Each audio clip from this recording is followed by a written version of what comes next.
Tears stained the mahogany table as Felicia signed her marriage away, a stark contrast to the blinding flash of paparazzi cameras capturing her husband's new romance just outside the glass doors.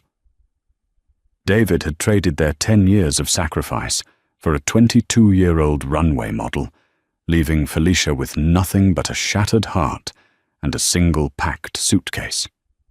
But karma plays a long, beautiful game. Nobody could have predicted that the heartbroken woman walking out into the freezing rain that Tuesday afternoon would return 5 years later, not just as a survivor, but as the untouchable wife of a reclusive billionaire, flanked by 3 breathtaking heirs who carried a secret that would bring her ex-husband to his knees. The air inside the conference room of Harrison, Miller and Associates was suffocatingly dry, smelling of expensive leather and stale coffee. Felicia Jennings stared at the stack of papers sitting squarely in front of her. At the top, printed in bold, uncompromising letters, were the words, "Marital Settlement Agreement." Across the wide expanse of the table sat David Sterling. He was no longer the exhausted, passionate engineering student she had fallen in love with at Cornell. That boy used to split a single bowl of instant noodles with her on a mattress on the floor. The man sitting across from her now wore a bespoke Italian suit that cost more than their first car. His hair was perfectly styled, his jaw clenched not with sadness, but with impatience. He kept checking his Rolex, a gift Felicia had saved up for 3 years to buy him for his 30th birthday. "Felicia, we've been over this," David said, his voice devoid of the warmth that used to anchor her soul. "The terms are more than generous. You get the condo in the suburbs and a lump sum of $300,000. It's enough to start over." "Start over," Felicia whispered, the words tasting like ash in her mouth. She looked up, her red-rimmed eyes locking onto his. "I gave you my 20s, David. I sold my grandmother's heirloom ring to buy the servers for your first app. I worked double shifts at the diner so you could code without worrying about rent. I didn't just support you, I built you." David sighed, pinching the bridge of his nose in a gesture of exaggerated exhaustion. "And I'm compensating you for that. Sterling Tech is worth over $50 million now. You were a supportive wife, yes, but you didn't write the code. You didn't secure the venture capital. Let's not rewrite history to make you the martyr. We grew apart. It happens." "We didn't grow apart," Felicia shot back, a sudden surge of adrenaline piercing her grief. "You grew a wandering eye." The lawyer beside David cleared his throat, looking uncomfortable. But David didn't even have the grace to look ashamed. Why would he? The reason for their divorce was currently waiting for him in a silver Mercedes idling at the curb downstairs. Vanessa Croft. She was 22, a rising lingerie model with legs that went on for miles, pouty lips, and a massive Instagram following. David had met her at a launch party Felicia had stayed home from because she had a fever. 6 months later, Felicia found the texts. They weren't just physical, they were humiliating. David had complained to Vanessa that Felicia was stuck in the past, that she was too simple for the life he was now leading. "Sign the papers, Felicia," David said coldly. "Vanessa and I have a flight to Milan in 3 hours. Don't make this uglier than it needs to be." Felicia looked at the pen resting on the document. Her hand trembled as she reached for it. She thought about fighting him, about dragging this out in court to get half of the company she rightfully helped build. But looking at the man across from her, she realized there was nothing left to fight for. The David she loved was dead. This stranger was just a vessel of ego and greed. She uncapped the pen. The scratch of the nib against the thick parchment sounded deafening in the quiet room. Felicia Jennings. She didn't use his last name. Not anymore. When she pushed the papers across the table, David's shoulders visibly relaxed. He offered a tight, polite nod, the kind you give a barista who hands you your coffee, and stood up, buttoning his suit jacket. "Take care of yourself, Felicia," he muttered, before turning on his heel and walking out. He didn't look back. Felicia sat alone in the conference room long after the lawyers had packed up and left. The silence was absolute, pressing in on her eardrums. She eventually gathered her coat and walked out into the biting December wind of Chicago. As she stood on the pavement waiting for a cab, she saw it. The silver Mercedes was still stuck in traffic at the end of the block. Through the tinted glass, she could see David leaning over the center console, kissing Vanessa passionately. The model was laughing, her hands tangled in his hair. A wave of intense nausea washed over Felicia. She doubled over, clutching her stomach as a bitter taste rose in her throat. She blamed it on the stress, the lack of sleep, the heartbreak. She hailed a cab, climbed inside, and watched the life she had built disappear in the rearview mirror. She didn't know it yet, but the nausea had absolutely nothing to do with her ex-husband's betrayal. It was the first sign of a secret that would alter the course of her life forever. 2 months later, the relentless grey rain of Seattle battered against the single window of Felicia's cramped studio apartment. She had fled Chicago the week after the divorce was finalized, desperate to put 3,000 miles between herself and the ubiquitous tabloid photos of tech billionaire David Sterling and supermodel Vanessa Croft. Seattle was a fresh start. She had taken her meager divorce settlement, locked most of it away in a high-yield savings account, and taken a grueling entry-level job as an administrative assistant at a massive private equity firm, Vanguard Holdings. It was a massive step down from managing the operations of a startup, but she needed health insurance, desperately. Felicia sat on the edge of her lumpy mattress, staring blindly at the beige wall. In her hand, she clutched a crumpled sonogram photo. Triplets. The word echoed in her mind, a terrifying, impossible drumbeat. When she had missed her second period, she assumed it was trauma-induced amenorrhea. When the morning sickness became an all-day violent affair, she blamed the cheap diner food she was surviving on.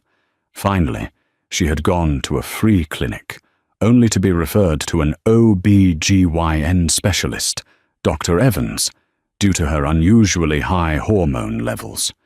She remembered the chilling silence in the ultrasound room just hours ago, the cold gel on her stomach, Dr. Evans squinting at the black and white screen, moving the wand aggressively. "Well, Miss Jennings," the doctor had said, her voice tight with surprise. "It appears we have an explanation for your extreme symptoms. I see 1, 2, 3 distinct gestational sacs, and 3 strong heartbeats."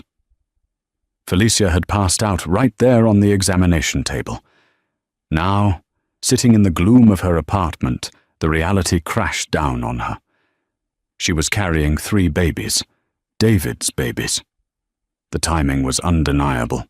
They had slept together exactly once in their final months of marriage, a desperate, tearful night where Felicia had tried to bridge the growing chasm between them. Her phone sat on the nightstand. She could call him. She could tell him. A man making $50 million a year could afford to support 3 children. But then she remembered the coldness in his eyes. She remembered Vanessa's mocking smile on Instagram, wearing the diamond necklace David had bought her. If she told David, he would either demand a paternity test, accuse her of trapping him, or worse, he would use his immense wealth to take the children away from her, handing them to a 22-year-old stepmother who barely knew how to boil water. "No," Felicia whispered aloud in the empty room. She placed her hands over her still flat stomach. "You are mine. only mine. He doesn't get to ruin you, too. The next 6 months were a masterclass in human endurance. Felicia worked 12-hour days at Vanguard Holdings. She wore oversized, cheap thrift store sweaters to hide her rapidly expanding waistline. She survived on saltines, ginger ale, and an ironclad will. She became indispensable at work, quietly fixing financial models left behind by junior analysts, organizing the chaotic schedules of the executives, and never, ever complaining. It was during one of these grueling late-night shifts that she met Nathaniel Reed. Nathaniel was the CEO and founder of Vanguard Holdings. At 36, he was a self-made billionaire, known in the financial world as a ruthless, brilliant operator. He was also famously reclusive, rarely speaking to lower-level staff. He had piercing blue eyes, an aggressively sharp jawline, and a reputation for firing people who wasted his time. It was 11:30 p.m. on a Friday. The massive office was entirely empty, save for the hum of the HVAC system and the clicking of Felicia's keyboard. She was 7 months pregnant with triplets, her body aching with a profound, terrifying heaviness. She was desperately trying to finish a risk assessment report that a lazy vice president had dumped on her desk at 4 p.m. Suddenly, the heavy glass doors of the executive suite pushed open. Nathaniel Reed walked out, looking exhausted, his tie undone. He stopped dead in his tracks when he saw the single desk lamp illuminated in the bullpen. He walked over slowly. Felicia didn't hear him until he was standing right behind her chair. "Who gave you this model to run?" Nathaniel's deep, baritone voice startled her so badly she gasped, dropping her pen. She spun around, her heart hammering. "Mr. Reed, I'm sorry, I was just finishing up." Nathaniel's eyes flicked from the complex spreadsheet on her screen down to her. Due to her sudden movement, her oversized sweater had caught on the armrest, pulling tight across her massive, undeniable pregnancy bump. He froze. For a man who controlled billions of dollars with ice-cold precision, he looked utterly, entirely derailed. "You are," he started, gesturing vaguely. "You're very pregnant." "Yes, sir," Felicia said, her cheeks burning with humiliation. She tried to pull the sweater down. "I assure you, it doesn't affect my work performance." Nathaniel's brow furrowed angrily. "Who is your direct manager?" "Gregory Vance. Mr. Vance, sir." "Wait, constraint check. No Vance. Let's use Gregory Higgins." "Gregory Higgins, sir," she corrected herself quickly. "Higgins dumped his quarterly risk analysis on a pregnant administrative assistant at midnight on a Friday." Nathaniel's voice was dangerously low. "I offered to help," Felicia lied, terrified of losing her job. Nathaniel stared at her. He looked at the bags under her eyes, the paleness of her skin, and then at the screen, noticing the flawless formulas she had inputted, work far beyond her pay grade. "Pack up your things," Nathaniel ordered. Felicia's breath hitched. Tears sprang to her eyes.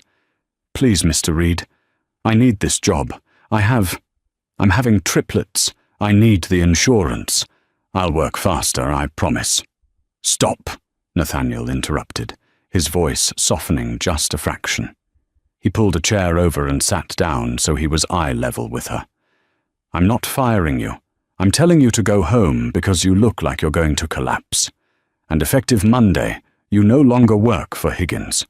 You are my new personal financial liaison. The pay is triple whatever you're making now, with full executive medical benefits." Felicia stared at him, her mouth agape. "Why?" Nathaniel looked at the screen again, a ghost of a sad smile playing on his lips.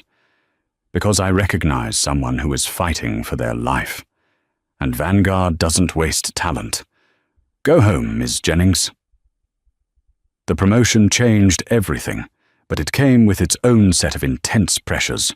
Working directly for Nathaniel Reed meant keeping up with a man whose mind, operated at lightning speed. To Felicia's own surprise, she didn't just keep up. She thrived. Stripped of the toxic shadow of David's ego, her own brilliant business acumen, the same acumen that had quietly built sterling tech, began to shine. Nathaniel was demanding, but he was incredibly protective. When her water broke violently in the middle of a board meeting at 34 weeks, it wasn't a panicked co-worker who drove her to the hospital. It was Nathaniel. He cleared his schedule, threw her in the back of his private town car, and yelled at the driver to run every red light to Seattle General. The birth was a chaotic, terrifying blur of screaming monitors, bright surgical lights, and immense pain. Because they were premature, the triplets, Leo, Max, and Mia, were immediately rushed to the neonatal intensive care unit. For the next 4 weeks, Felicia lived in the NICU. She sat in a rocking chair between the 3 plastic incubators, weeping as she watched their tiny chests rise and fall beneath webs of wires. She was utterly alone, or so she thought. Every evening at 7 p.m., without fail, Nathaniel Reed walked through the swinging doors of the NICU. He would bring her hot meals from high-end restaurants, forced her to eat, and then he would sit in the chair next to hers. He didn't offer empty platitudes. He just offered his presence. One rainy Tuesday, as Nathaniel sat watching tiny Mia grip his pinky finger through the incubator porthole, Felicia finally asked the question that had been haunting her. "Why are you doing this, Nathaniel?" she asked softly, her voice raspy from exhaustion. "You're a billionaire CEO. You don't owe your assistant this level of care." Nathaniel didn't look up from the baby. His jaw tightened. "My mother was abandoned by my father when she was pregnant with me," he said quietly. "She worked 3 jobs to keep us off the streets. The stress killed her when I was 20. She died of a stroke because she couldn't afford her blood pressure medication. I promised myself, if I ever had the power, I would never let a woman fight that battle alone in my presence." He finally looked over at Felicia. His piercing blue eyes were incredibly soft. "You are brilliant, Felicia. You are fierce. But you don't have to do this by yourself." When the babies were finally cleared to go home, Nathaniel didn't let Felicia go back to her studio apartment. He moved her into the guest wing of his massive Medina estate. He hired a team of night nurses. He set up a nursery fit for royalty. What started as an act of profound protection slowly, inevitably, blossomed into something much deeper. Over the next 3 years, they built a life together. Nathaniel didn't just love Felicia. He worshipped her resilience. And he adored the triplets. He was the one who taught Leo how to walk. He was the one who read Max to sleep. He was the one who let Mia paint his nails on Sunday mornings. To the children, he wasn't Nathaniel Reed, the terrifying titan of industry. He was just Daddy. When the triplets turned 3, Nathaniel took Felicia to a private beach in Maui. As the sun set, painting the sky in violent strokes of orange and purple, he got down on one knee. "I don't just want to protect you anymore," he told her, holding a diamond ring that dwarfed the sun. "I want to partner with you. In life, in business, in everything. Marry me, Felicia." She said yes, and the wedding was the society event of the decade, though heavily guarded and fiercely private. The world knew Nathaniel Reed had finally settled down, but very few photos of his new wife were ever leaked. 2 more years passed. The heartbroken, terrified woman who had fled Chicago was gone. In her place stood Felicia Reed, the co-chair of Vanguard Holdings, a polished, ruthless, and terrifyingly intelligent powerhouse. She wore tailored Tom Ford suits, commanded rooms of seasoned executives without raising her voice, and possessed a bank account with a 9-figure balance.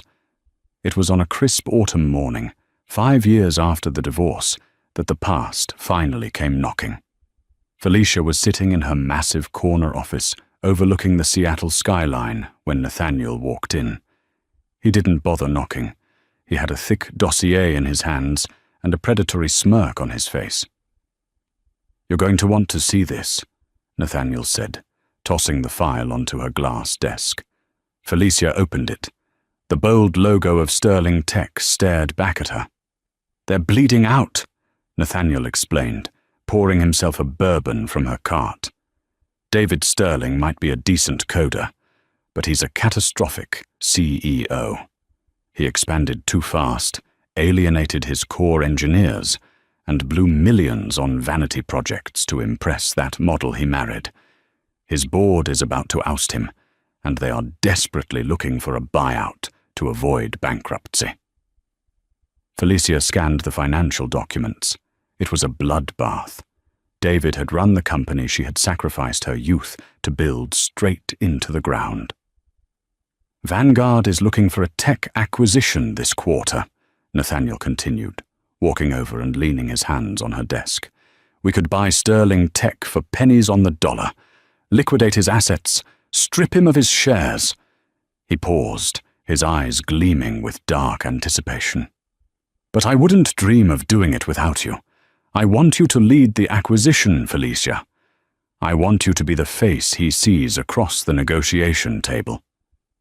Felicia stared at the signature on the bottom of the desperate financial plea. David Sterling. The handwriting was exactly the same as it had been on their divorce papers. A slow, dangerous smile spread across Felicia's lips. She closed the folder. "Tell the pilots to prep the jet," Felicia said, her voice dripping with ice. "We're going back to Chicago." The descent into Chicago O'Hare on Vanguard Holdings' private Gulfstream G650 was remarkably smooth, but the turbulence in David Sterling's life was reaching a catastrophic peak. Inside the sleek, glass-walled conference room of Sterling Tech's downtown headquarters, the atmosphere was suffocating. David tugged at the collar of his Brioni shirt. It was 2 seasons old, a minor detail to most, but a glaring symbol of his current financial hemorrhage. His marriage to Vanessa was in shambles. Without the endless flow of cash to fund her shopping sprees on Oak Street and her lavish trips to St. Bart's, the 27-year-old model had turned vicious. Just that morning, she had hurled a crystal vase at his head because his credit card had been declined at a luxury boutique. But Vanessa was a problem for another day. Right now, David was facing the total annihilation of his life's work. His lead counsel from Kirkland & Ellis leaned in, his voice hushed and urgent. "David, remember, Vanguard Holdings is our only lifeline. The lead negotiator, S. Reed, is notoriously ruthless. They know we are weeks away from insolvency. We have to take whatever buyout they offer, or the board will strip you of your shares entirely by Friday." David swallowed hard, staring at the mahogany double doors. "Just get me enough to keep my majority equity. I just need time to pivot the software." "You don't have time," the lawyer replied grimly, "and you won't keep equity. We are begging for crumbs here." Precisely at 10 a.m., the heavy doors swung open. A team of 4 razor-sharp Vanguard lawyers filed in first, taking their seats with military precision. Then, the room seemed to undergo a sudden drop in barometric pressure. Nathaniel Reed walked in. The billionaire was a towering, imposing figure in a charcoal bespoke suit, his reputation preceding him like a thundercloud. The Sterling Tech board members collectively held their breath, but Nathaniel didn't take the head chair. Instead, he pulled it out, standing to the side. "Gentlemen," Nathaniel's voice was a low, commanding rumble. "Allow me to introduce the co-chair of Vanguard Holdings and the lead director of this acquisition, my wife, Mrs. Felicia Reed." David's heart stopped. The woman who walked through the doors was a ghost, resurrected in haute couture. Felicia, wore an impeccably tailored ivory Carolina Herrera suit that radiated untouchable power. Her hair, once kept in a messy ponytail to keep out of her face while she scrubbed their apartment floors, was blown out into a sleek, honey-blonde cascade. The exhausted, weeping woman he had discarded 5 years ago was entirely gone. In her place stood an apex predator. On her left hand rested a diamond so spectacular it caught the ambient light of the room and threw prisms across the walls. David's jaw unhinged. He tried to speak, but only a pathetic, strangled sound escaped his throat.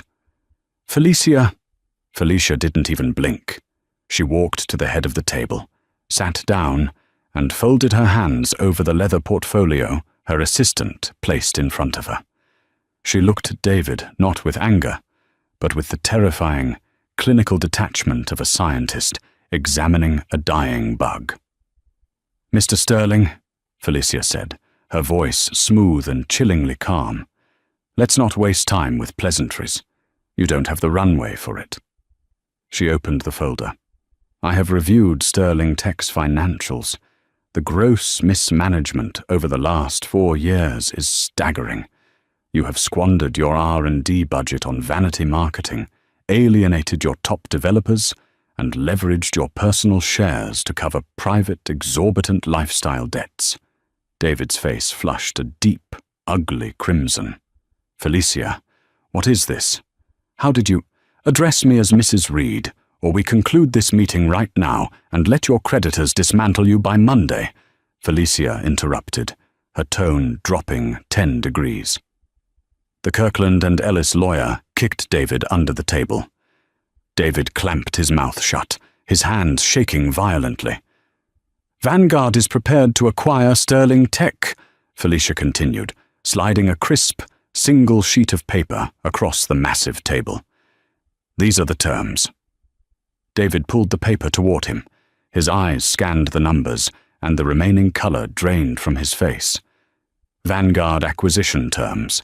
Purchase price, $12 million. Assumption of all outstanding corporate debt. Executive restructuring. Immediate termination of the current CEO, David Sterling, with 0 severance package. Equity liquidation. David Sterling's remaining 40% founder's equity is diluted and transferred to Vanguard Holdings at a valuation of 15 cents per share. Intellectual property. Full, unencumbered transfer of the core algorithm, the very code Felicia had helped him conceptualize 10 years ago. This leaves me with nothing," David choked out, the reality of the paper suffocating him. "After the personal loans I took out to float the company, I'll be completely bankrupt. Felicia, Mrs. Reed, you know what I sacrificed to build this." "I know exactly what was sacrificed to build this company," Felicia replied, her gaze piercing right through his soul. "And I know exactly who did the sacrificing. You are being offered a dignified exit rather than a public bankruptcy. Sign the papers, Mr. Sterling. Don't make this uglier than it needs to be." The exact words he had used against her 5 years ago echoed in the silent room. David looked at Nathaniel, who was watching him with a predatory, mocking smirk. He looked at his lawyers, who were all nodding frantically, urging him to take the deal. Broken, humiliated, and utterly defeated, David uncapped his pen. With a trembling hand, he signed his empire away to the woman he had thrown out in the rain. News of the Vanguard buyout hit the financial wires by noon, and the social fallout was immediate. David returned to his mortgaged penthouse to find half the closets empty. Vanessa, having seen the Bloomberg alerts about his ousting and sudden lack of net worth, was in the process of frantically packing her remaining Louis Vuitton trunks. "Vanessa, please," David begged, standing in the doorway of their cavernous, echoing bedroom. "I can start over. I have contacts. We can rebuild." Vanessa paused, holding a handful of designer shoes. She looked at him with profound disgust. Rebuild? With what? You're broke, David. I didn't sign up to struggle. The paparazzi are already laughing at me online because your ex-wife is suddenly a billionaire and you're a laughingstock. I'm going to my sister's in LA. Have your lawyer call mine. She brushed past him, leaving behind a trail of expensive perfume and the shattered remains of his ego. David sank to the floor, surrounded by empty hangars. He had traded gold for brass, and now he was left with nothing but rust. 2 days later, the reality of his new life forced him out of hiding. He had a scheduled lunch at the Peninsula Chicago, a reservation he had made months ago and couldn't bear to cancel, hoping to beg an old venture capitalist friend for a seed loan. The hotel's extravagant lobby was bustling with the city's elite. David sat at a corner table in the opulent restaurant, nursing a water he could barely afford, waiting for a friend who was already 20 minutes late. That was when he heard the laughter. It was bright, joyful, and completely out of place in the hushed, stuffy environment of the luxury hotel. David glanced toward the entrance of the dining room. Felicia was walking in. She was dressed down today, wearing a chic cashmere trench coat and designer sunglasses pushed up into her hair. Beside her was Nathaniel Reed, looking entirely relaxed, holding a tiny, impeccably dressed little girl in his arms. Trailing just ahead of them were 2 little boys, identically dressed in miniature navy blazers and khakis. They were about 4 years old. David froze. His breath caught in his throat. The maitre d' rushed forward, bowing slightly. Mr. and Mrs. Reed, your private dining suite is ready. Right this way. As the family passed by David's secluded corner, one of the boys, Leo, stopped to look at a massive floral arrangement. Come along, Leo, Felicia called out softly, her voice filled with a warmth David hadn't heard in half a decade. The boy turned, and David felt the earth drop out from beneath him. The boy had Felicia's bright, intelligent eyes, but the jawline, the unruly wave of his dark hair, the exact shape of his brow, it was like looking into a time machine. It was David's own face staring back at him from 30 years ago. David's mind raced, doing the frantic, agonizing math. 4 years old, gestation, 5 years since the divorce. The timeline locked into place with the force of a physical blow. Triplets. They were his. He had sons. He had a daughter. He had a legacy. Before he could stop himself, David stood up, his chair scraping loudly against the marble floor. "Felicia!" he called out, his voice cracking, thick with desperate emotion. Felicia stopped. Nathaniel immediately stepped between Felicia and David, his massive frame shielding his wife, his blue eyes turning lethal. The 2 little boys quickly retreated behind Nathaniel's legs. "David," Felicia said, stepping slightly around her husband, her face an unreadable mask. "You are causing a scene." They're mine," David stammered, pointing a shaking finger at the boys, tears welling in his eyes as he looked at the little girl clutching Nathaniel's neck. "Felicia, tell me the truth. Are they mine?" Nathaniel's voice was dangerously quiet, vibrating with absolute authority. "You are speaking to my wife, Sterling, and you are looking at my children. I suggest you lower your hand before I have my security team break it." "Felicia, please," David begged, ignoring Nathaniel, tears finally spilling over his cheeks. The realization of what he had thrown away for a fleeting, shallow romance was physically crushing him. "I'm their father. I have a right to know." Felicia looked at the broken, weeping man in front of her. She felt no anger anymore, only pity. "You lost the right to know anything about my life the day you handed me those divorce papers to catch a flight to Milan," Felicia said softly. yet her words carried the weight of a judge's gavel. Biology doesn't make a father, David. Showing up does. Nathaniel was there for their first breaths in the NICU. He taught them to walk. He is their father in every single way that matters. But you made your choice 5 years ago, Felicia finalized, her tone resolute and unyielding. You chose Vanessa. You chose your ego. These children have a father who protects them, who loves them, and who would never, ever abandon them. Do not ever approach my family again. She turned away. Nathaniel gave David one last, chilling look of absolute dismissal before gently guiding his family toward the private dining room. David stood completely alone in the center of the opulent restaurant, the stares of Chicago's elite burning into his skin. He had wanted the world, and he had thrown away the universe to get it.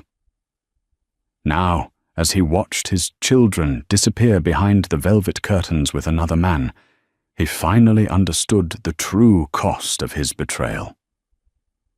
The days following the encounter at the Peninsula Chicago blurred into a waking nightmare for David.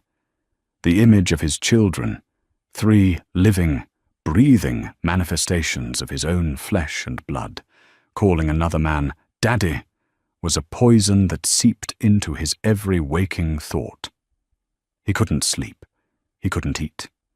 The absolute totality of his failure was no longer just financial. It was deeply, irreversibly personal.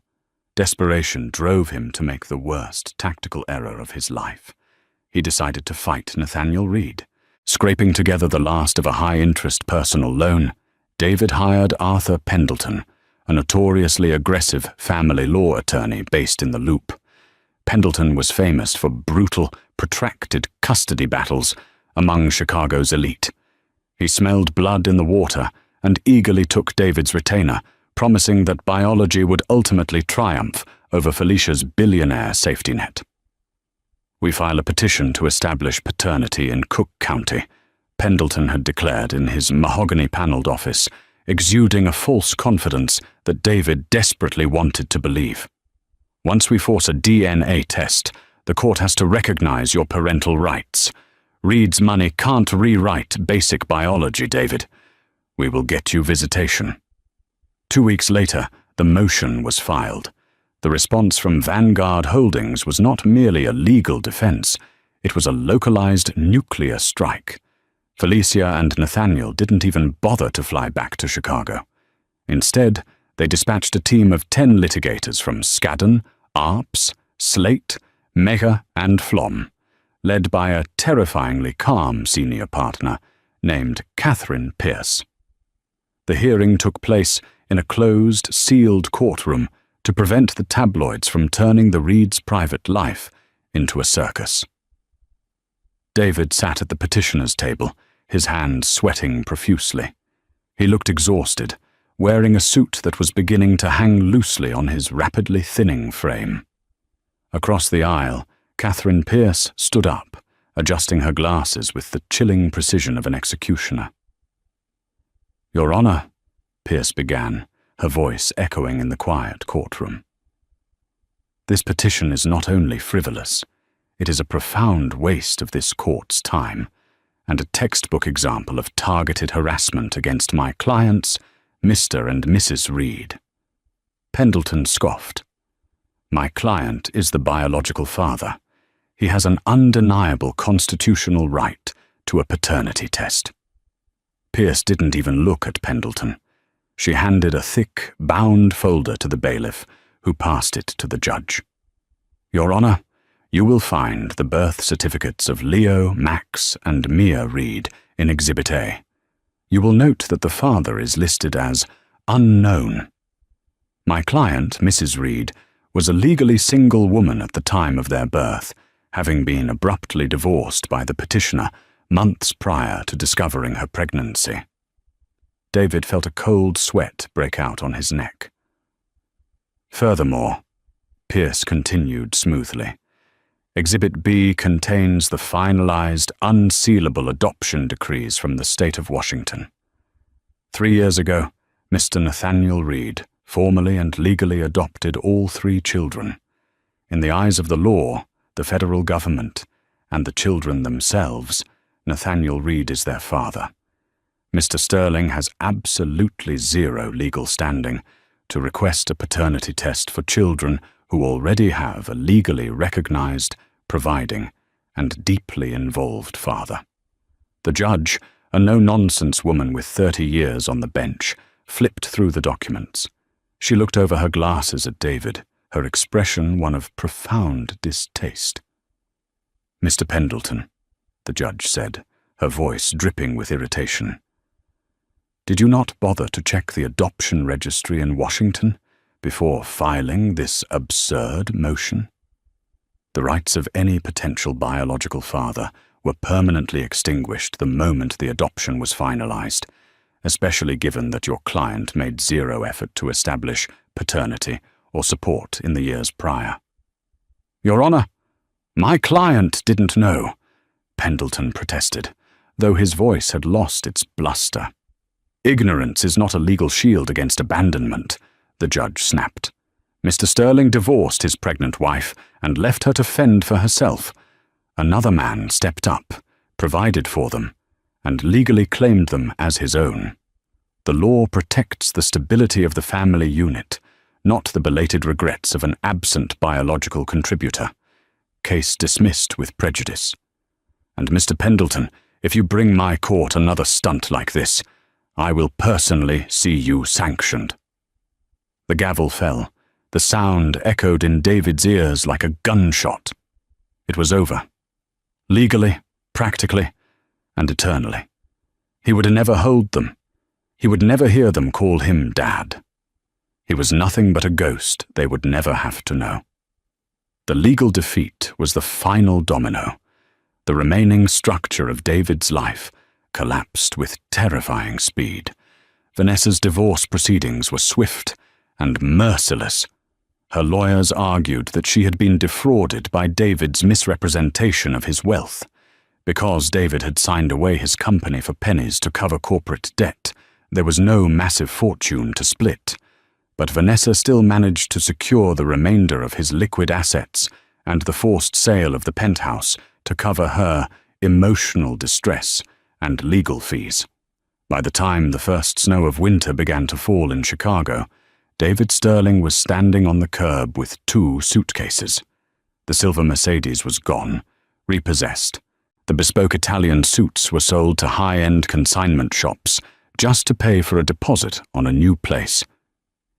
He took a city bus to the far north side of the city, unlocking the door to a cramped, perpetually damp studio apartment in Rogers Park. The radiator clanked noisily, doing little to ward off the biting chill. He sat down on a cheap, second-hand mattress that lay directly on the floor. He looked around the dingy room. The peeling paint, the single flickering light bulb, the absolute silence.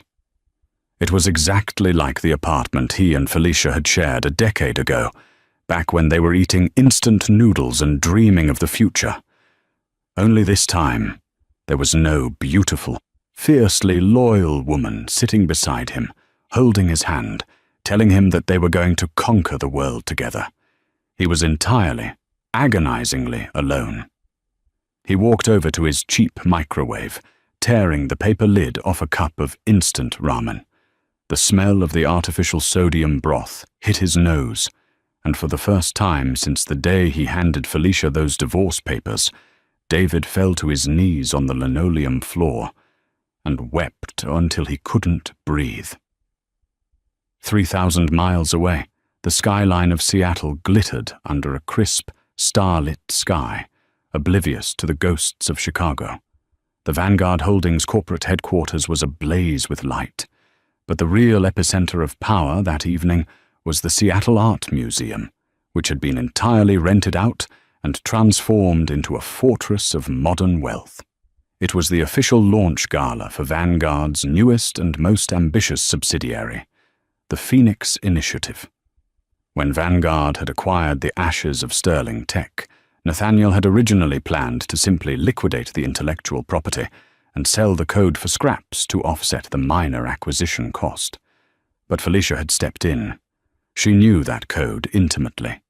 She had spent countless nights a decade ago, sitting cross-legged on a thrift store rug, proofreading the early architecture while David slept, stripping away David's bloated vanity features, his terrible user interfaces, and the shallow social networking algorithms he had prioritized to impress influencers like Vanessa.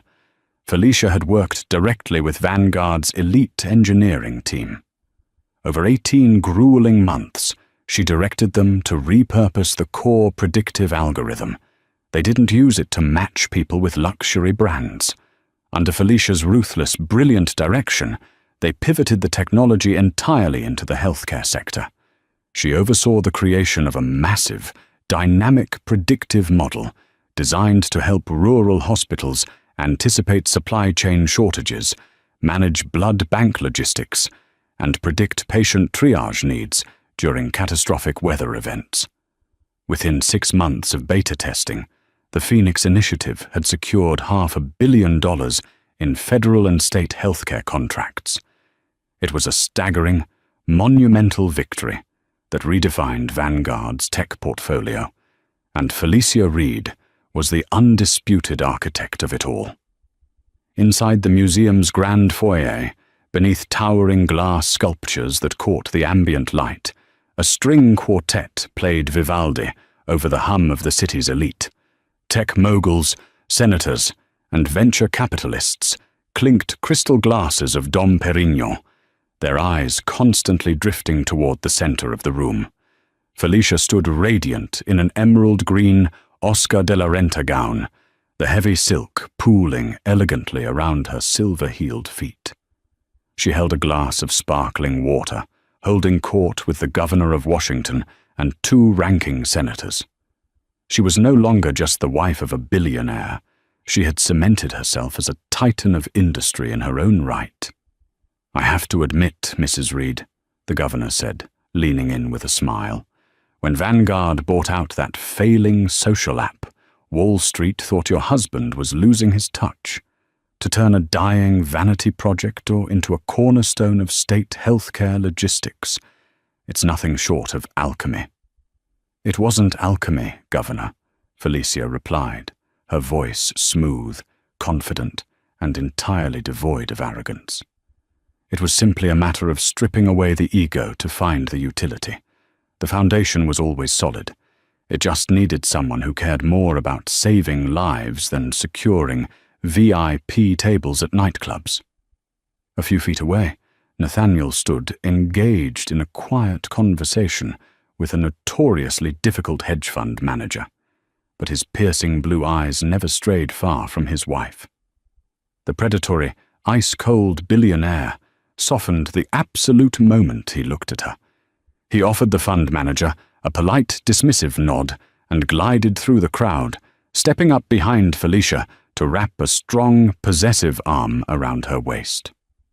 "You're the absolute center of gravity in this room," Nathaniel murmured, pressing a kiss to her temple after the politicians respectfully excused themselves.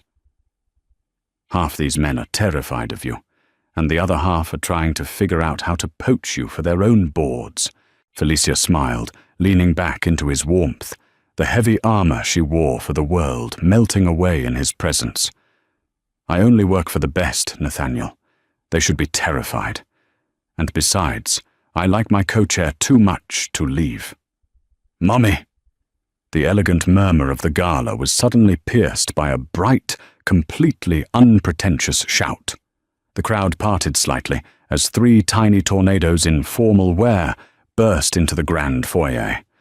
Leo and Max, looking impossibly sharp in miniature velvet dinner jackets and tiny bow ties, were chasing Mia, who looked like a fairy in a layered tulle dress that perfectly matched her mother's emerald gown.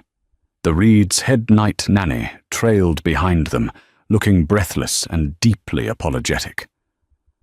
"I'm so incredibly sorry, Mr. and Mrs. Reed," the nanny gasped, smoothing her own skirt. They saw the lights from the town car window and absolutely insisted on coming in to say goodnight before we head back to the Medina estate. I couldn't stop them." "It's perfectly fine, Clara," Felicia said, her formidable business persona vanishing in a heartbeat. She knelt down right there on the polished marble floor, entirely heedless of her designer gown, and caught Mia in her arms. The little girl buried her face in Felicia's neck, giggling wildly and smelling of baby shampoo and vanilla. Nathaniel scooped up Leo and Max, one in each massive arm, groaning playfully at their combined weight. "All right, you absolute monsters. You've crashed the party, you've seen the shiny lights, and you've terrorized the senators. Time for bed." "Can we have cake first, Daddy?" Max pleaded, his dark eyes, so reminiscent of the past, yet filled with a profound, innocent joy that David could never have cultivated, looking up at Nathaniel with absolute, unwavering adoration. To Max, this towering titan of finance wasn't a billionaire. He was the man who checked under his bed for monsters every single night. "Your mother is the boss," Nathaniel grinned, looking over at Felicia, his eyes shining with a love so fierce it was almost palpable. "What's the verdict, co-chair?" Felicia looked at the beautiful, chaotic, fiercely loving family she had built from the absolute ashes of her lowest moment. She thought of the freezing rain in Chicago, the terrifying, suffocating silence of her studio apartment when she found out she was pregnant, the endless beeping monitors of the NICU where Nathaniel had held her hand. She had survived all of it. She hadn't just survived, she had conquered. "One slice of cake, split 3 ways, Felicia decreed, tapping Max on the nose. "Then straight to bed. Daddy and I will be home soon." As Nathaniel corralled the triplets toward the extravagant dessert table, Felicia stood up, smoothing the heavy silk of her skirt. She caught her reflection in the massive glass windows overlooking the dark waters of Puget Sound. She didn't see the heartbroken girl who had begged for her ex-husband's love. She saw a queen who had forged her own crown. Back in Chicago, the brutal winter wind howled off Lake Michigan, violently rattling the thin, single-pane glass of David's studio apartment in Rogers Park. He sat on the edge of his second-hand mattress, wrapped in a faded, scratchy blanket. The harsh blue glow of his cracked smartphone illuminated his hollow, exhausted face. The apartment smelled of damp plaster and the artificial sodium of the instant ramen cup sitting half-eaten on the floor.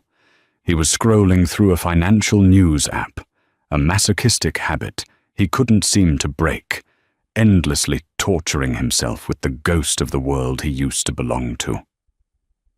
The headline flashed across his screen, bold, unforgiving, and universally broadcasted. Vanguard's Phoenix Initiative secures $500 million contract. Co-chair, Felicia Reed. Hailed as tech's new visionary, David's breath hitched. He clicked the article, his thumb trembling. As he read the breakdown of the technology, the blood drained from his face. Predictive modeling, healthcare logistics. It was his core algorithm. It was the very code he had written in their first apartment, the code Felicia had helped him debug. She had taken his failure, stripped away his greed, and turned it into $500 million and a legacy that would actually help the world. He had thought she was just a supportive wife, a relic of his past. He hadn't realized she was the very foundation of his success until she took her brilliance elsewhere. Below the text was a high-resolution photo from the gala. It was Felicia, looking impossibly beautiful, wealthy, and powerful, shaking hands with the governor. But it wasn't her success that made a strangled sob tear its way out of David's throat. It was the background of the photo. Just behind Felicia's shoulder, slightly out of focus but undeniably, devastatingly present, was Nathaniel Reed. The billionaire was kneeling on the floor of the gala in his bespoke suit, holding little Mia high in the air, while Leo and Max clung to his legs. All four of them were laughing uproariously. It was a picture of pure, unadulterated happiness. It was a picture of a family. His family. David stared at the glowing screen until his vision completely blurred with hot, stinging tears. He had chased the illusion of a perfect life, the young, demanding model, the flashy cars, the hollow adoration of the press and the sycophants in the VIP lounges. In doing so, he had handed the real treasure, his true legacy, and the only woman who had ever truly loved him, straight to a man who knew exactly what they were worth. He let the phone slip from his numb fingers. It clattered onto the cold linoleum floor, the screen cracking further before fading to black. David pulled his knees to his chest in the dark, freezing, silent room, surrounded only by the ghosts of his own catastrophic choices. While 3,000 miles away, the woman he had broken stepped out into the light, reigning over an empire he could only ever dream of. Life rarely offers perfect justice, but when it does, it is a masterpiece of poetic retribution. Felicia's journey from a discarded, heartbroken wife, signing away her future to a billionaire titan of industry, is a testament to the unyielding power of resilience. David Sterling traded a loyal partner for a shallow illusion, sacrificing genuine love upon the altar of his own ego. In his blindness, he didn't just lose a wife. He lost his legacy, his empire, and the beautiful family that could have been his salvation. Meanwhile, Felicia discovered that rock bottom was merely a solid foundation on which to build a fortress. Alongside Nathaniel, a man strong enough to protect her, but wise enough to let her lead, she proved that true wealth isn't measured by the balance in a bank account, but by the love, loyalty, and undeniable power of the people who stand by you when the rain falls.